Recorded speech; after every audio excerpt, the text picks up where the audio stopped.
Hello and welcome to the WrestleTalk news. I'm Ollie Davis, and spoiler for Raw last night, the premiere of Emelina still hasn't happened. Roman Reigns is going to turn heel before Emma re-debuts at this rate. She was meant to debut on last week's episode, but that was changed just before Raw went on air. The premiere of Emelina was even promoted on the Raw pre-show, but because they ran out of time, she was dropped in favour of another Instagram perv session. Great, even more of my life wasted by getting sucked into stupid, really sexy Instagram accounts. In proof that WWE actually enjoys trolling its audience, Dave Meltzer has revealed on Twitter that Emelina's never-arriving debut has actually become an inside joke now. WWE also likes annoying its performers, a trait which drove Wade Barrett not to sign a new contract with the company earlier this year. Both sides agreed to part ways on the 6th of May. Barrett's real name, Stu Bennett, has spoken to Sports Illustrated about what caused him to leave. Unfortunately, in 2015 and again in 2016, I was asked to play a character and perform storylines that I found thoroughly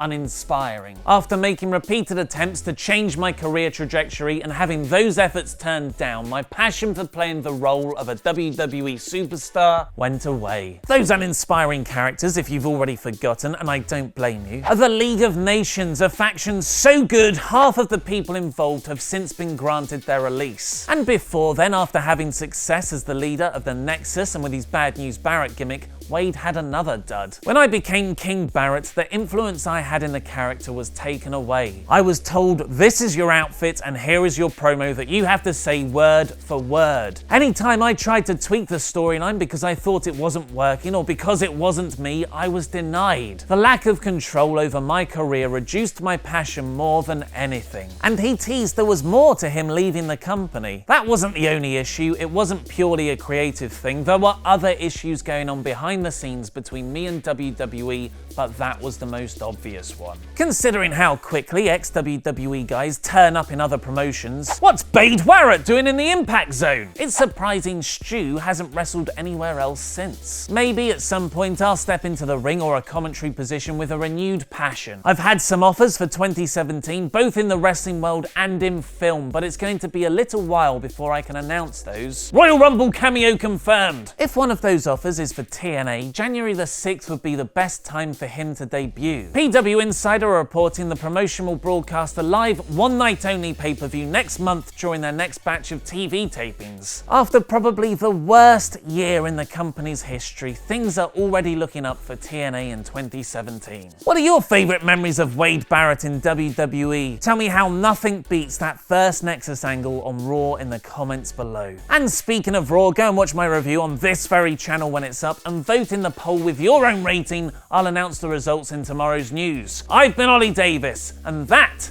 was wrestling.